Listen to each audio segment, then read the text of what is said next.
사사기에 대한 배경을 조금 말씀을 드리면, 그 사사기는 이 여호수아가 떠나고 나서 남아 있는 백성들이 그 땅을 나머지를 완전하게 취하라고 하는 그 명령을 받으면서 시작됩니다. 그래서 그 오늘날 딱 교회와 이렇게 비슷하다 생각이 들어집니다. 주님이 떠나고 나서 교회는 주님의 지시한 명령을 감당해야 되는 이러한 그 사명을 부여받았습니다. 그리고 사사기라고 말하는 그것은 하나님의 그 구속의 역사 속에서 아주 특별한 위치를 가지고 있습니다. 다시 말하면 하나님은 구원이라고 말하는 것을 불교에서 말하는 것처럼 천당을 가기 위한 개인 구원을 위해서 하나님께서 우리에게 구속을 주신 것이 아니고, 성경에서 말하는 구속은 하나님의 집을 세우기 위함이다라고 성경은 일관되게 말합니다. 하나님의 나라가 만들어지기 위해서는 나라의 가장 기본적인 구성 요소가 백성이겠지요. 그 백성을 하나님께서 얻기 위해서 창세기에서 하나님께서 아브라함을 통해서 한 백성을 일으키십니다. 이스라엘이죠.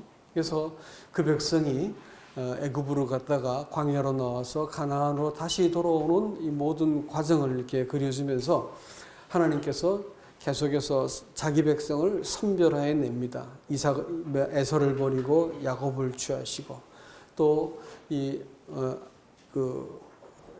이삭을 취하시면서 또 그 이스마엘을 버리시고, 이런 식으로 계속 이렇게 하나님께서 자기 백성을 선별해서 마침내 12지파를 얻으셨지요. 두 번째는 땅이 필요했습니다. 그래서 모세오경이 끝나자마자 막바로 시작된 것이 여호수아서입니다. 그 여호수아서에서는 어떻게 이스라엘 백성이 땅을 얻는지를 보여줍니다. 구원이라고 말하는 것도 마찬가지입니다. 하나님이 먼저 우리를 하나님의 자녀라고 불러주시는 구원을 먼저 베풀어 주세요. 그래서 오늘 감사에도 나왔지만 이름을 먼저 주십니다. 그래서 우리가 내 이름으로 살아온 내 인생을 돌아봤더니 거짓되고 허무하고 수고와 슬픔만 가득한 것이 사람의 인생 아닙니까? 그런데 거기에 예수 그리스도께서 찾아오셔서 당신의 이름을 우리에게 주셨습니다. 그래서 하나님 앞에서 우리가 기마무게, 바가무게, 황하무게로 서는 게 아니고 아들의 이름으로 설 수 있도록 만들어 주셨기 때문에 일단 자기 백성을 구원하신 겁니다. 내가 잘 믿어서 이런 신분을 얻게 되었느냐? 아닙니다. 그게 아니고 하나님께서 그 이름을 주셨기 때문입니다. 그래서 우리는 일단 하나님 백성이 되었고, 두 번째 땅을 얻어야 되지 않습니까? 땅이라고 말하는 것은 킹덤입니다. 하나님의 통치가 이렇게 실현되는 장소를 말하는 것이죠. 이게 어딜까요? 사람의 마음입니다. 하나님께서 우리 마음속에 좌정하셔서 우리를 당신의 거처를 삼아 주셨습니다. 세 번째가 뭐냐면, 세 번째가 주권입니다. 주권자가 누구냐에 따라 가지고 민주주의도 될 수 있고 또 사회주의도 될 수 있겠죠. 이제 체제라고 말할 수 있고 주권이라고도 말할 수 있는데, 나라가 온전하려고 그러면 백성과 땅이 있어도 주권이 시원치 않으면 나라가 유린당하고 또 이렇게 후진국이 되지 않습니까? 근데 이제 이 고도의 그 건강한 나라가 되려면 이 통치권이 명확하고 또 정의로워야 될 것입니다. 하나님께서 이 나라를 세우기 위해서 사람의 실패를 먼저 이렇게 깔아 놓으세요. 그게 바로 사사기인데, 사사기의 시작부터 끝머리는 뭐라고 시작되고 뭐라고 종결되냐면 사람들이 각기 소견대로 행하였다, 이렇게 얘기합니다. 인생을 자기 소견대로 행한 거예요. 예수님 이름으로 구원받고 또 예수님을 모셨다고 하는 사람이 자기 소견대로 인생을 살 때 얼마나 처참하고 또 그 실패하고 또 이렇게 형편없는 삶을 살 수 있는지를 똑똑히 보여주는 것이 사사기입니다. 사사기 다음에 룻기가 나오고 쭉 나오죠. 그것은 사무엘상하, 역대기 이런 거 나온 것은 뭐냐면 하나님이 다윗을 통해서 이제 하나님의 주권을 확립했다라는 것을 보여주고 있습니다. 이와 같이 기독교의 구원이라고 말하는 것은 하나님의 나라가 세워졌는가를 보고 구원받았구나 아니면 구원받지 않았구나를 말하는 거예요. 근데 많은 사람들은 자기가 무엇인가 믿음 또 확신을 가졌기 때문에 구원받았다. 아니면 수련회 가서 내가 마음이 찡했을 때 영접했으니까 그때 구원을 받았다. 이렇게 이야기를 합니다.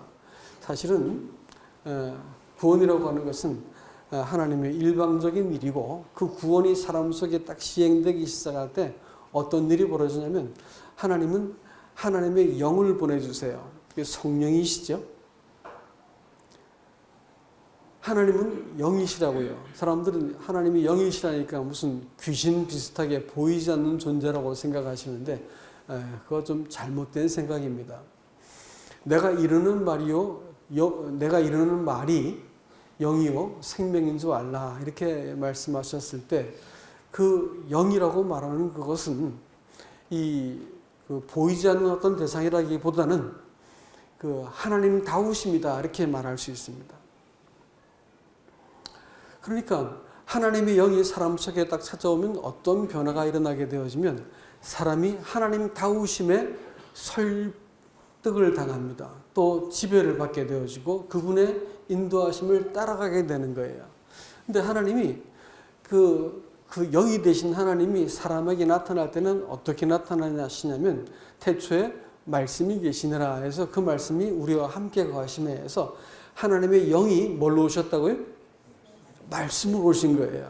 그러면 너희가 영에 있는가 육신에 있는가 너희 자신을 잘 살펴보라 이렇게 말씀을 하시고 그리스도의 영이 있으면 육신에 있지 아니한다 이렇게 얘기함으로써 이 그리스도인의 삶이 하나님의 영의 통치를 받느냐 통치를 받지 못하느냐에 따라 가지고 참 신자와 거짓 신자가 딱 갈라지는 겁니다.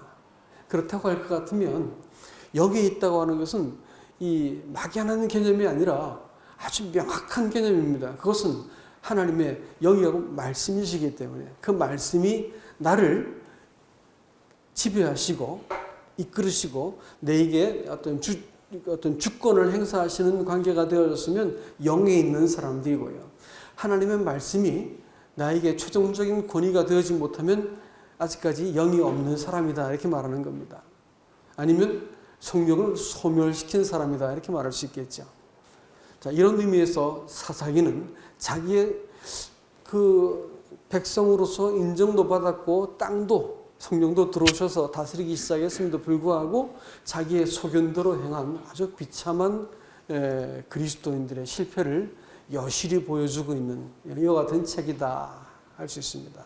그런데도 1장을 시작할 때는 하나님은 명확한 출발점을 보여주셨고 이것은 오늘날 그리스도인들이 예수 그리스도가 눈에 보이지 않아도 이 땅을 살아가면서 예수님께서 우리의 삶을 어떻게 인도해 가시는지를 보여주시고 그리스도인들이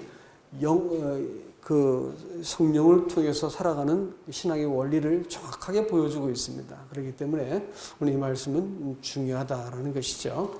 이 사사기 1장을 한번 보도록 하겠습니다.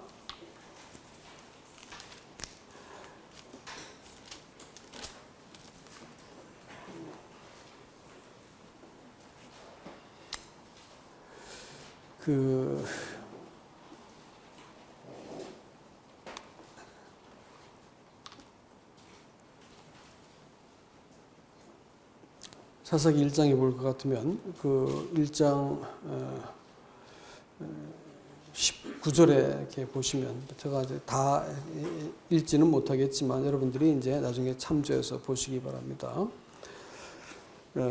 여호와께서 유다와 함께 하신 고로 그가 산지 거민을 쫓아내었으나 골짜기 거민들은 철병거가 있으므로 그들을 쫓아내지 못했으며 무리가 모세의 명한 대로 헤브론을 갈렙에게 주었더니 그가 거기서 안악의 세 아들을 쫓아내었고 베냐민 자손은 예루살렘에 거한 여부스 사람들을 쫓아내지 못하였으므로 여부스 사람이 베냐민 자손과 함께 오늘날까지 예루살렘에 거하더라. 요셉 족속도 베델을 쳐서 올라가니 여호와께서 그와 함께 하시니라. 요셉 족속이 베델을 정탐케 하였는데 그 성읍의 본 이름은 루스더라. 하여튼 이 본문을 이렇게 읽으면서 이 사사기 말씀을 여러분들이 차분하게 읽어보면 거기에 하나님이 처음 이제 그 가나안 땅을 정복해가지고 정복을 다 하셨는데도 불구하고 정복하신 사건을 다시 소환해가지고 이렇게 말씀을 또 하고 있습니다. 그런데 여기서 우리가 주목을 해봐야 될 만한 일이 있어요. 그것이 뭐냐면 그 하나님이 소환한 그 땅들이 특별하다고 하는 사실입니다. 제일 먼저는 헤브론 땅을 지금 소환했어요. 헤브론 땅은 이미 빼앗은 땅이거든요.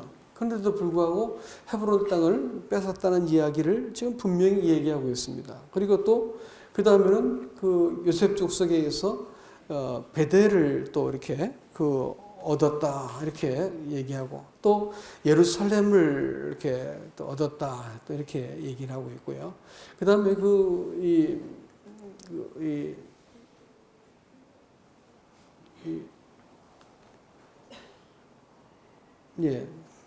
이렇게 그 땅들을 이렇게 하나하나 점거해 나가는 데 있어 가지고 쫓아내지 못한 땅이 있고 쫓은 땅이 있습니다. 예? 근데 쫓아내지 못한 땅들은 그 남겨진 채로 있었고 쫓아낸 땅은 그들의 거점이 되었습니다. 신앙생활에 있어 가지고 여러분 그 하나님 나라에 우리가 그 성도 백성으로 살 수 있기 위해서 이제 신앙생활은 거점이 필요한 거예요. 이 거점이 명확하지 않으면 신앙생활은 그야말로 이렇게 아무것도 아니게 되어집니다. 신앙생활은 자기가 딱 디디고 서야 될 거점이 필요하다고 하는 것인데 오늘 여기서 하나하나 지금 그 거점을 우리에게 알려주고 있는데 그것이 제일 먼저는 뭐냐면 예루살렘입니다. 그리고 헤브론이죠. 헤브론은 온니엘이 취합니다. 그렇죠? 그리고 온니엘이 나중에 그 드빌이라고 하는 그 성도 함께 취합니다. 근데 이 말이 재밌어요. 헤브론이라고 하는 것은 하나님이 거하시는 성 아닙니까? 그렇죠? 그건 성소가 있던, 성전이 있던 자리가 바로 헤브론입니다. 예루살렘입니다. 그리고 그 다음에 헤브론이죠. 헤브론은 여러분 아시는 것처럼 성도의 교제라는 뜻입니다. 교제를 확보하고 나서 그 다윗도 헤브론에서 먼저 왕이 되고 나서 그 다음에 예루살렘을 취했어요. 그러니까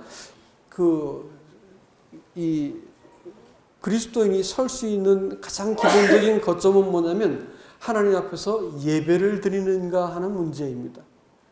두 번째는 헤브론, 교제를 하는가라는 문제예요.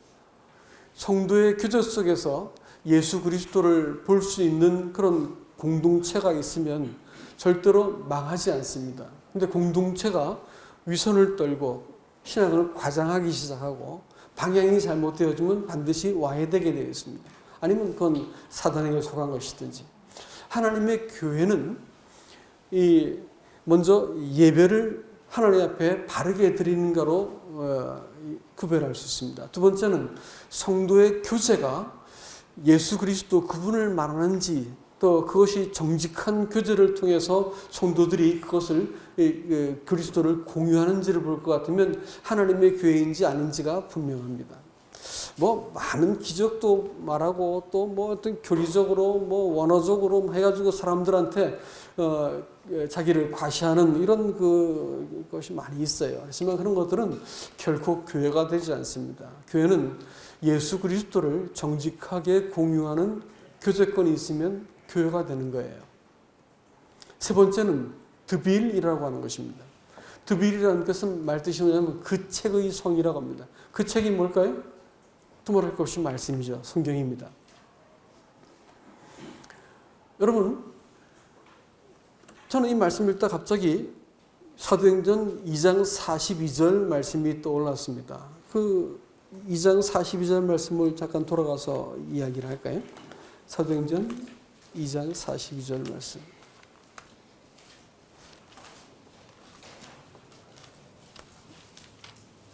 여러분 잘 아시죠?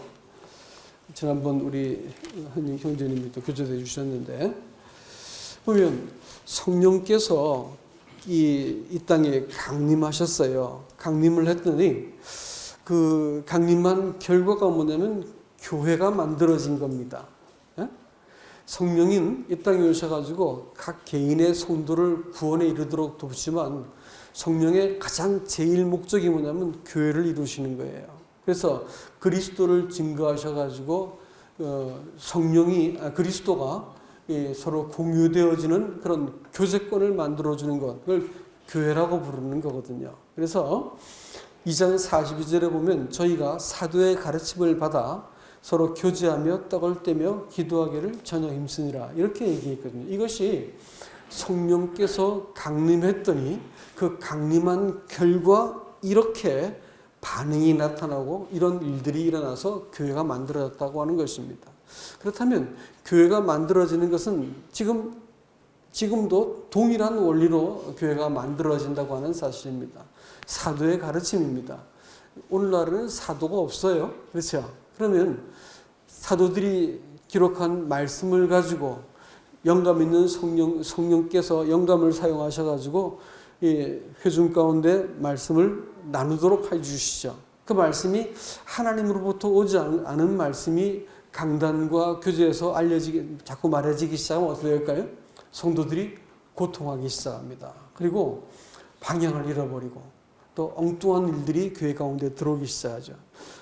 영감 있는 말씀이, 이 사도의 계시된 말씀이 그 당시에 교회를 이루었던 것처럼 오늘날 강단과 이 작은 모임 속에서 증거되어지는 말씀이 하나님으로부터 나오는 말씀인지 아닌지를 꼭 확인을 해봐야 되는 이유가 여기 있습니다.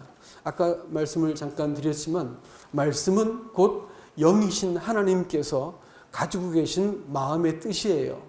그래서 그 말씀이 사람들한테 전달되어지면 그것이 뭐냐가 되면 법이 되고 계명이 되기 때문에 시편 119편 기자는 뭐라고 말하냐면 내가 주의 말씀을 사모한다. 밤에도 내가 주의 말씀을 읊조린다.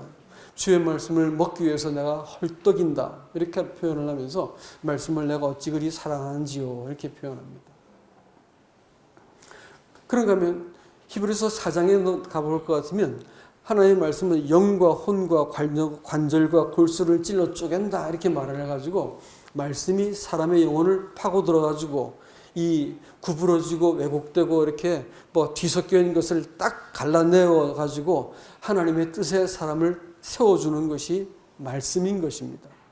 그러니까 성령이 계시고 성령의 통치를 받는 사람이 되어지고 하나님의 백성이 명확한 사람들은 한마디로 뭘까요? 말씀을 정기적으로 보는 사람입니다. 말씀을 정기적으로 안 보는 사람들은 일단 가짜입니다, 여러분. 정상적인 신앙이 절대 아니라는 거예요. 구원받지 않아서 그렇습니다. 절대 타협하지 마세요. 말씀을 정기적으로 안 보면 구원받지 않은 사람입니다. 가끔 본다.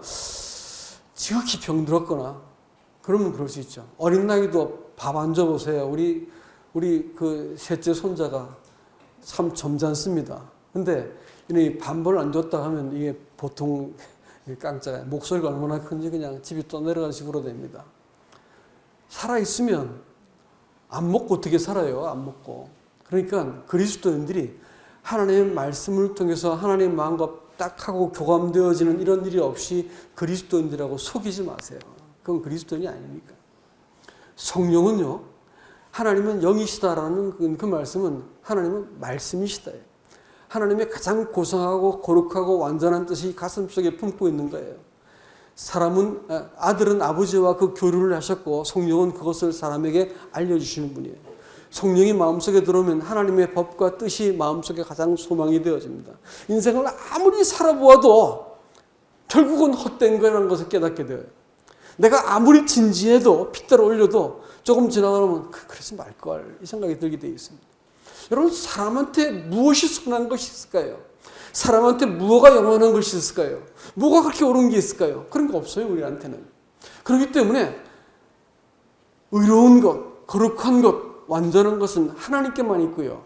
그것을 하나님 영이신 하나님은 그 말씀으로 품고 계신 거예요. 그 말씀을 사람한테 드러내었더니 그것이 뭐가 되냐면 빛이 되었어요. 빛이라고 말하는 것은 어둠이 빛과 함께 공존할 수 있나요, 없나요? 불가능합니다. 어둠은 절대로 그 빛과 공존할 수 없어요. 사람의 마음속에 빛이 쫙 들어버리면 뭐가 들킬까요? 사람의 숨어있는 모든 이 더러운 것이 음흉하게 숨어있던 것이 다 들키게 되어 있어요. 그랬을 때 그 말씀 앞에 내가 도망가는 사람이 있고 그 앞에 서는 사람이 있어요. 이 요한복음 1장 뒷부분에 갈 것 같으면 사람들이 어둠보다 빛을 사랑함으로 빛으로 나오지 않는다 했거든요. 그러니까 사람들이 이 몰라서 구원받지 않는 게 아니고 하나님의 그 빛, 그 말씀과 그 진리를 따르고 싶지 않기 때문에 스스로 걸어서 지옥으로 가는 겁니다. 구원받은 성도라고 말하는 것은 우리를 은혜로 용서해 주셔가지고 하나님께 언제든지 설 수 있게 만들어 주었지만 마음속에 말씀이 있지 않다라고 할 것 같으면 말씀을 따르고 싶지도 않고 말씀을 따르는 것을 원하지 않는다는 거 아니에요. 그 말씀이 나를 고치는 것을 거부한다는 거예요. 그렇기 때문에 이 믿음이 없어서 믿음이 강하지 않아서 구원받지 못했다. 터무니없는 얘기입니다. 그게 아닙니다. 믿음을 이 말씀을 순종하고 싶지 않기 때문에 믿지 않으려고 드는 거예요. 믿음을 속이려고 드는 것이죠. 그래서 뭔가 확실한 믿음이 내 속에 확 들어오고 나면 내가 뭐 이렇게 변화될 것이다. 하나님께서 그런 믿음 안 주셨어요. 뭐 이런 말들을 자꾸 하는데 여러분 그 변명입니다. 그렇지 않습니다. 하나님은 분명히 자신을 이렇게 보여주셨어요. 우리를 사랑하시고 용납하셔서 받아주셨다고요. 그러면 내가 내 마음으로 사랑하는 그분의 뜻을 따르고 싶은 것은 영혼의 본능이 되는 것입니다. 그렇기 때문에 말씀에 대해서 내가 주의 있게 보지 않고 또 말씀이 나를 보도록 만들어주지 않고 말씀이 나를 통제하지 않고 말씀을 소중히 여기지 않고 말씀을 사랑하지 않는 것은 굉장히 이상한 겁니다. 그리스도인들이 우리가 잠시 후에 이 빠르게 지나가는 세상을 바라보니까 종말이 멀지 않은 것을 너도 나도 다 이야기합니다. 예, 그렇습니다. 우리는 이제 마지막 때를 정말 우리가 살고 있고 우리 때 마지막을 보게 될지 잘 모르겠어요. 그래서 아이들한테 결혼해라 말은 하지만 마음으로는 100% 동의는 안 합니다. 그냥 살아도 될 텐데 라는 생각이 듭니다. 욕심 있어서 한 건 아니에요. 갔으면 좋긴 하겠습니다. 그렇지만 이 험한 세상에 라는 생각이 자꾸 들어지는 거죠. 마지막 시대에. 그래서 하나님의 말씀을 교회 가운데서 받아야 됩니다. 그래서 이 말씀이 사모가 되어지고 하면 그리스도에 맞지요. 그렇죠? 이런 일이 없으면 믿음이 부족한 것이 아니라 왜 그럴까요? 아직까지 하나님의 생명, 하나님의 영이 내 마음속에 들어온 적이 없기 때문에 또 하나님 다시 말하면 그 말씀이 내 속에 없기 때문에 말씀에 대해서 관심이 없는 겁니다. 말씀이 보았는데 모르겠어요 라면 엎드려야죠. 가슴을 치고 말씀을 볼 수 있게 해주십시오라고 말해야죠. 그게 안 보이면 어떻게 할까요? 교회 생활 조금 해주는 것이 신앙이 될 수밖에 없어요. 그건 세월이 지나도 그 사람은 절대 안 바뀝니다. 그러나 말씀이 그 사람을 비추기 시작하면 사람이 바뀌게 되어 있거든요. 이런 일들이 여러분 가운데 꼭 있길 바랍니다. 여러분 정말로 이건 참 중요한 얘기입니다. 우리 생명이 걸린 문제예요. 헤브론도 그렇습니다. 헤브론이라고 말하는 그것은 교제잖아요. 이 코이노니아입니다. 그 하나님의 생명에 참여하고 공유받고 함께 화답하는 것을 코이노니아 이렇게 부릅니다. 저희 교회는 주일 이렇게 말씀 끝나고 나서 서로 나누죠. 이런 일들이 좀 더 밀도가 생기고 또 이렇게 진지해지고 깊이 있게 다루어지기를 바랍니다. 그래서 신앙생활이 내가 들은 바가 아니고 나눌 수 있는 사람이 되어질 때 신자가 됩니다. 이게 내 안에 영이 없으면, 말씀이 없으면 나눌 게 없어지게 되었습니다. 그러면 그런 교제가 무지하게 부담스러워요. 교제를 못 견디면 떨어져 나가는 거죠. 그러니까 내 마음속에 성령께서 말씀으로 찾아오셔서 나를 다스리시고 인도하시고 때로는 넘어져도 괜찮아요. 그게 누가 뭐라 그럽니까? 넘어져도 괜찮다니까요. 하지만 넘어진 사람이라도 내가 하나님 말씀 앞에 있는 사람 같으면 넘어져도 간증이 있을 거 아니겠어요. 이런 것들이 함께 나누어지기 시작할 때 교제권이 딱 서게 됩니다. 이 시대에는 말이죠.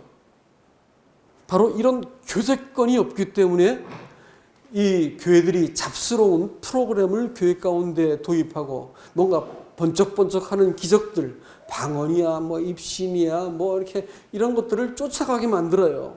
뭐 예언을 받고 막 성취되니까 우와 하나님 계시구나 이러면서 이 교제를 대신할 것들을 자꾸 끄집어내는 겁니다. 그러나 여러분 아무리 뭐 그런 교육이라든지 무슨 기적이라든지 이런 뭐 프로그램이라든지 이런 것들이 많이 있어도 결국은 교회를 딱 감싸고 있는 그것은 한마디로 말하자면 교제권입니다. 성도가 이런 진실한 교제를 할 수 있는 사람들끼리 모여 있으면 그것은 명백히 하나님의 몸이고 그리스도의 몸이고 하나님의 교회인 것을 기억하시기 바랍니다. 그렇기 때문에 우리가 서로 진실한 것을 말할 수 있어야 되고 내 사정을 사람들이 아는 것이 불쾌해서 말하지 않는다. 그거 별로 좋은 신앙이 아닙니다, 여러분. 신앙은요, 삶을 공유해야 됩니다. 그리고 그리스도 안에서 내 삶을 이해해야 되고, 다른 사람의 삶도 이해해야 되고, 서로가 이렇게 함께 그 문제를 기도하고, 이렇게 해서 그리스도께서 어떻게 이 문제를 함께 해결해 나간 것을 볼 때 피보다 진한, 혈육보다 진한 사랑을 느끼게 되어지는 것입니다. 여러분, 이 복된 교제권을 성경은 교회라고 부르는 것입니다. 성령이 이 땅에 강림하셨을 때 그런 일이 벌어졌고 사사기에서 시작 지점에 먼저 확보할 것은 예루살렘이다. 그 다음에 이 드빌과 헤브론이다 이렇게 얘기해 주고 있는 것입니다. 그렇게 하는 목적이 뭐냐? 그 다음에는 아까 읽었던 본문에서 뭐라 하냐면 이 루스를 얻기 위함입니다. 루스는 베델이라는 것입니다. 베델은 하나님의 집이지요. 집. 그렇죠? 하나님의 집. 말그시 엘은 하나님이고 벳은 집이니까 하나님의 집을 얻어야 된다는 것입니다. 교회가 하나님의 집입니다. 하나님의 집을 다른 말로 표현하면 하나님의 나라라고 표현하는 거예요. 그래서 다윗의 집, 다윗의 위, 또 다윗의 나라 이렇게 표현하는 것을 다 같은 단어로 쓰는 이유가 하나님이 볼 때 나라와 집은 같은 의미다라는 거예요. 교회도 하나님의 집이에요. 그래서 너희가 하나님의 집에서 어떻게 행할 것을 내가 너희가 알게 한다 이렇게 표현하고 있죠. 그러니까 그리스도인들이 만찬을 같이 떼면서 초기 그리스도인들이 그들은 이렇게 예식으로 뗀 것이 아니고 만찬을 그들이 참석했을 때 최소한 그들의 그 마음속에서는 우리들이 한 몸이구나라는 것을 그들은 인식했습니다. 그 정체성이 그리스도와 한 몸이고 너와 나는 한 몸이다라는 것을 그들은 알고 있었다는 것입니다. 그렇기 때문에 이 만찬을 뗄 때마다 최소한 이 사람들은 특별한 자기 인식이 생겼습니다. 세상에 대해서 나는 그리스도의 몸이다. 저 사람들은 나와 그리스도와 한 몸이다라는 것을 알고 있었습니다. 그래서 만찬을 떼고 나서 그들은 이 하나님의 사람으로 처신할 수 있게 되어지는 그런 아주 강력한 정체성, 하나님의 집의 일원으로서 그들이 살 수 있게 되었다는 것을 알게 됩니다. 그들은 또 기도했다 이렇게 표현하는데 기도는 사람이 원하는 것을 하나님께 구하는 것이 아닙니다. 하나님의 강력한 임재를 경험하고 난 사람들은 사람이 원하는 것을 위해서 하나님께 기도하지 않았습니다. 그들은 기도를 하나님의 일로 여겼습니다. 그래서 그들이 모여서 함께 기도함으로써 하나님의 일들이 이 땅 가운데서 나타나도록 기도하기 시작했습니다. 그 때문에 교회가 일어서기 시작할 때는 성도들이 기도를 시작하게 되어 있습니다. 기도를 하다가 멈추는 것은 기도를 하지 않는 것과 같은 것입니다. 기도를 포기해서는 안 됩니다. 우리는 하나님의 일을 하는 것이지 자기의 어떤 기도를 하나님께 구했더니 기도를 빨리 안 들어주셔서 에이 기도 안 할래 이렇게 말하는 것은 어린아이 같은 것이고요. 기도는 최소한 초대교회 성도들은 하나님의 일이었습니다. 그래서 하나님은 그들의 기도를 들으시고 이렇게 위협하는 사람들을 이겨내시고 온 세상으로 하나님의 일들을 시행하셨어요. 그렇다면 하나님의 교회도 마찬가지입니다. 뭐가 되었든지 기도를 시작하고 시키지 않아도 기도하는 무리들이 여기저기서 일어나기 시작하면 교회는 일어설 준비를 하고 있는 것입니다. 그러니까 어찌하든지 기도하는 자리에 있으면 함께 하시길 바라고 또 기도의 제목을 공유하셔서 함께 기도할 수 있길 바랍니다. 개인적인 그 마음은 수요일날 기도 제목이 좀 많았으면 좋겠다라는 생각이 들어집니다. 그래서 온 교회가 함께 여러분의 어떤 사정을 함께 기도할 수 있기를 바랍니다. 그리고 러시아에서 시베리아 땅에 제가 갔었습니다. 시베리아의 주도 메인 시티죠. 거기 블라고베센스크라는 데를 갔었는데 거기에서 박해를 견뎌낸 교회를 제가 방문했었습니다. 그런데 끝나고 나서 러시아 말을 못 알아들으니까요. 사람들이 옆에서 앉아서 영어로 이제 제가 통역을 해준 사람이 있었는데 뭐 하는 거예요? 예배가 다 끝났는데 계속 서가지고 둘러서서 이렇게 말을 하고 기도하고 말을 하고 기도하고 그러니까 좀 뭐 하는 거예요? 했더니 기도한 겁니다. 무슨 기도입니까? 했더니 자매들도 막 일어나서 이렇게 말을 해요. 좀 뭐 하는 거예요? 했더니 기도 제목을 내는 거. 그러면 이제 마음에 감동이 있는 사람이 일어나가지고 그 기도를 해주는 거예요. 그것이 한 10여 분 동안 기도를 하더라고요. 근데 굉장히 강력한 이렇게 인상을 받았습니다. 하나님의 교회가 책임있게 영혼들의 문제를 해서 저렇게 기도하는 거구나. 근데 그래서 이제 우리가 주일날 예배 드릴 때 맨 마지막에 한 분이 마침 기도할 때 하나님께 간구하는 기도를 하죠. 보통 감사하는 기도를 하는데, 근데 그걸 보고 이제 교회에다 말씀을 드렸더니 이제 우리 교회에서 이제 그렇게 기도를 합니다. 그렇지만 수요일날 좀 충분한 시간을 가지고 기도 제목을 함께 제출해서 기도하면 하나님의 집으로서 견고해질 것이다라는 것입니다. 여러분, 사사기를 보는데 몇 가지 찾을 수 있는 그 원리가 있어서 조금만 더 말씀을 드리겠습니다. 하나는 그들이 아까 이제 본문을 읽으면서 여러분께 보셨겠지만 그들이 하나님이 계실 때 이 안악자손 거인들도 물리쳤고 철병거도 깨뜨리고 그 땅을 다 차지했었는데 뒤로 가면 갈수록 그들을 내쫓지 아니하였더라. 못했다 하지 않고 아니하였더라 이렇게 말했습니다. 여러분 아시는 것처럼 가나안 땅에서 있던 7족속은 사람 마음에 있던 옛사람의 본성을 말합니다. 하나님의 나라가 내 안에 이루어지기 위해서 먼저 주인 노릇하고 있는 옛사람이라고 하는 이 본성이 있습니다. 구원받은 사람은 옛사람의 본성이라고 하고요. 구원받지 않은 사람은 옛사람입니다. 구원받고 나면 옛사람은 십자가에 그리스도에게 죽었지만 본성은 남아있거든요. 그래서 우리 속에 이렇게 저렇게 설득을 합니다.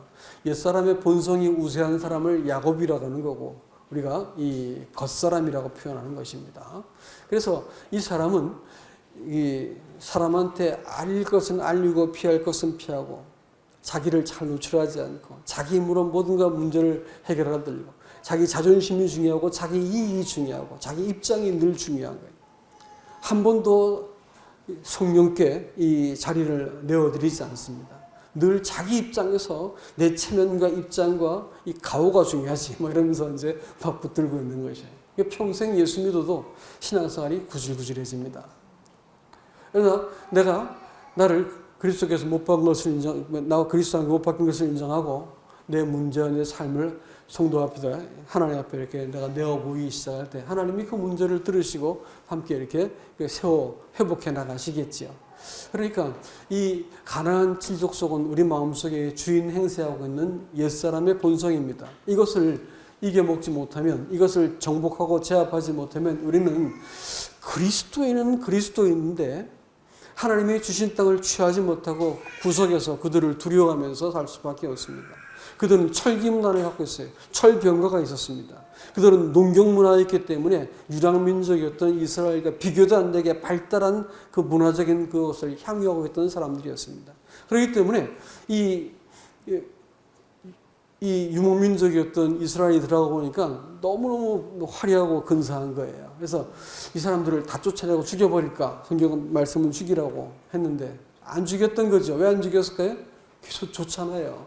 도움받고 재미있고 편리하거든요. 그러니까 쫓아내지 않았다고 이렇게 말했습니다. 그랬더니 하나님의 사자가 와가지고 복임이라는 곳에 와서 그 뭐라고 말하냐면 너희가 쫓아내지 않은 이 족속들이 이 장에 나옵니다. 너에게 허리에 가시가 되어서 나도 그들을 쫓아내지 않을 것이다. 이렇게 말합니다. 그래서 그 이스라엘 백성의 그 다음 운명이 딱 정해져 버렸습니다. 죽을 고생을 하죠. 사사기서에서 나타나는 그 480년 사사기 기간 동안 한마디로 말하면 그야말로 언제나 선제 공격은 뭐냐면 이스라엘 백성들이 다시 범죄하기 시작하였더라. 이렇게 우상을 숭배하고 하나님 말씀을 버리고 범죄하기 시작해. 그랬더니 대적이 일어나서 그들을 지배하고 압제하고 고통하게 만듭니다. 그랬더니 그들이 부르짖었죠. 부르짖으니까 하나님께서 사사를 세워서 그들을 건집니다. 이거 반복한 거예요. 계속. 하나도 신앙의 진보가 없고 맨 마지막에는 그야말로 요즘 인터넷에서 나와도 한 개도 이상하지 않을 아주 끔찍한 죄가 일어납니다. 레위 사람이 말하자면 성직자 아니겠습니까? 레위 사람이 첩을 얻었는데 첩이 어떤 놈이랑 눈이 맞아가지고 도망을 갔어요. 찾아가가지고 데리고 오려고 장인 집에 가서 데리고 옵니다. 데리고 오는데 어떤 그 베냐민 지파의 땅에 갔더니 거기에 사람 폭도들이 일어나가지고 너희들 밖에서 나그네네 그래서 어깨에 힘주고 와가지고 텃세를 부리면서 그 여자를 데려다가 윤간을 하죠. 그래서 아시모게 죽었어. 이런 거 봐도 너무너무 기가 막힌데 그 사람을 시신을 12정에 자르는 거예요. 조각을 내가지고 각 지파한테 보내서 이런 나쁜 놈들을 봐라 해가지고 이제 전쟁이 일어난 거예요. 그야말로 혼란의 극치고 이 부패의 극치입니다. 그런 일이 어디서 일어났다고요? 하나님의 집에서 일어난 거예요. 교회가 타락하면요. 세상은 저리 가라예요. 교회가 타락하면 그렇게 되어 있습니다. 교회가 왜 타락했을까요? 자기 소견들에 의해서. 이게 하나님의 교회인데 치명적인 약점이 있습니다. 담임 목사가 없어. 예? 형제들이 하는 거예요. 그러니까 어깨 힘줘버리면 당해낼 수가 없습니다. 성령이 그리스도를 증거하시고 그리스도가 통치한다고 하는 것을 서로가 알고 그리스도를 존중히 여겨서 결정을 해나가는 교회가 되었을 때 하나님의 교회인데 뒤집으려면 누구든지 와서 뒤집어버릴 수 있는 교회인 거예요. 취약합니다. 그렇지만 하나님의 교회이기 때문에 이것을 아는 사람들, 하나님을 경외하는 사람들이 그리스도를 존중히 여겨 세워가기 때문에 소망이 있지요. 그러나 잘못되기 시작하면 망가지게도 이걸 방어하려면 어떤 사람이 내가 담임 목사할게. 저기 유평 어디였던 그런 교회도 모임이었던 한때는 이제 그렇게 바꿔버렸습니다. 담임 목사를 세워버렸어요. 그래서 저희는 그거 교제하지 않습니다. 이렇게 나간다고 할 것 같으면 사람의 방법으로 이제 하나님의 교회를 포기한 것이죠. 하나님의 교회는 그리스도가 통치해야 되거든요. 사람이 통치하면 하나님의 교회가 아니기 때문에 이렇게 주어 터지고 실패하고 밖에서 볼 때 참 쪼다 같다. 뭐 이렇게 교회를 자꾸 이렇게 잃어버리냐. 사람들 이렇게 잃어버리냐. 또 어쩔 수가 없더라고요. 교회는 그리스도만 통치해야 되기 때문에 사람이 나서가지고 막 말리고 싸우고 이렇게 하기가 어려운 것입니다. 하지만 여러분, 이 하나님의 교회가 하나님의 교회와 개인이 하나님 앞에서 온전해지기 위한 그 근거는 뭐냐면 그들이 그 원주민을 쫓아낸 만큼 그리스도인의 영광을 누리는 겁니다. 이 땅을 살면서 이게 난가 싶어가지고 내가 평생 보듬고 어루만지고 쓰다듬으면서 살아왔는데 나이가 먹고 내가 이렇게 늙어 보니까 이게 내가 나를 봐도 내가 싫고 내 배우자가 나를 봐도 받아줄 수 없고 부모와 자식들이 나를 용납할 수 없는 이상한 괴물 같은 사람이 되어 있는 겁니다. 왜 그런 줄 아세요? 내가 나를 쓰다듬고 살았기 때문에 그렇습니다. 이것을 그리스도 앞에 턱 내놓고 나면 그리스도가 나를 통해 보이기 시작하면 예전에 그 옹졸한 사람, 그 편협하고 소리 지르고 버럭버럭 화를 잘 내던 사람이 바뀌어버리거든요. 하나님이 내 이름을 대신해 가지고 예수 그리스도께서 내 자리에서 나를 이렇게 나타내 보이시기 때문에 이 하나님의 통치가 이루어지는 사람이 되는 것이고요. 교회도 마찬가지입니다. 교회에서 유력한 사람, 네? 똑똑한 사람, 목소리 큰 사람이 교회에서 이렇게 행세하기 시작하면 어떻게 할까요? 교회가 형편없이 망가지는 거예요. 누구든지 예수 그리스도를 존중히 여기는 사람들이 교회에서 힘있게 섬기고 또 인정을 받고 이렇게 돼야지 교회가 영광스러워지는 것입니다. 그래서 이들은 쫓아내지 않았기 때문에 비천하게 실패를 반복하고 말았습니다. 우리가 하나님의 나라를 받았고 백성 되었고 그 다음에 그 아들이 영이 우리 마음속에 들어왔음에도 불구하고 우리가 옛사람에 대해서 십자가에 넘기는 이 자기 부인을 내가 명백하게 하지 않을 것 같으면 우리는 얼마든지 그리스도인으로서 비참하게도 살 수 있다는 것을 기억하시기 바랍니다. 말씀을 맺을게 한 가지만 더 말씀드리고 그 다음에 여기 두 지파가 등장하는데 한 지파는 여러분 이제 앞으로 이 맥체인을 읽어 나가시면서 보시겠지만 하나는 유다 지파입니다. 또 하나는 에브라임 지파예요. 전쟁을 치르기 위해서 여호수아는 보이지 않지만 사명은 감당해야 되지 않습니까? 그래서 그들이 지도자를 여호수아 같은 사람을 세우자 이렇게 해서 세우면 좋겠는데 여호수아가 사람을 세우고 가지 않았습니다. 모세는 세웠어요. 모세는 율법을 의미하기 때문에 예수 그리스도 모세에서 증거받은 예수 그리스도께 넘겨주고 가야만 됐기 때문에 여호수아를 세웠습니다. 여호수아는 예수님을 상징하기 때문에 예수님 떠나고 나서 예수님 다음에 누구 딴 사람을 세웠을까요? 그렇지 않습니다. 그때는 이제 그리스도께서 그리스도의 영으로 오신 성령께서 이제 각자의 마음속에 계신 성령이 모여서 교회를 세워가도록 만들어 놓으셨거든요. 그러니까 후계자가 없죠. 그들이 제일 먼저 한 게 뭘까요? 그들이 사람을 세우지 않았습니다. 뭘 했을까요? 함께 하나님께 기도하고 물었습니다. 그랬더니 누가 먼저 전쟁을 하러 할까요? 이렇게 말했더니 유다 지파가 올라가라 이렇게 합니다. 유다 지파는 메시아가 나타나는 지파죠. 그를 통해서 그리스도가 오시는 지파이기 때문에 유다 지파가 제일 먼저 나섭니다. 그런데 이 유다 지파가 나서는데 혼자 가지 않고 분명히 땅을 분배받았는데 땅을 취하지 못한 사람들이 있었어요. 오늘날 그리스도의 몸된 교회 안에서도 하나님께서 분명히 아들을 기업으로 주셨는데 아들을 취하지 못하는 사람들이 많이 있습니다. 그런데 이 유다는 혼자 가지 않고 시므온을 데리고 올라가요. 시므온을 데리고 가서 함께 전쟁을 치르고 승리하고 땅을 차지하고 그에게 땅을 분배합니다. 그래서 유다 때문에 시므온이 살게 되죠. 그런데 똑같이 장자권을 받은 사람들이 있습니다. 여러분 원래 장자는 누구였을까요? 르우벤이었습니다. 르우벤이 범죄를 해가지고 장자권이 넘어가 버려요. 누구한테 넘어가냐면 요셉에게 넘어갑니다. 요셉이 실제적으로 장자가 되었기 때문에 요셉의 아들이 므낫세와 에브라임으로 나눠가지고 두 몫을 받게 되죠. 그렇죠? 그래서 이 장자권이 요셉에게 정치적으로 법적으로 넘어가요. 그러나 영적인 장자권은 누구한테 오냐면 유다에게 옵니다. 그래서 유다에게서 예수님이 오게 되죠. 그래서 실제로 이제 광야를 딱 나와가지고 하나님의 교회를 중심으로 옮기기 시작할 때 유다 지파가 제일 중요한 지파가 됩니다. 그런데 말이죠. 유다는 장자가 될 만한 자격이 있었던 게 뭐냐면 형제를 함께 세워주었습니다.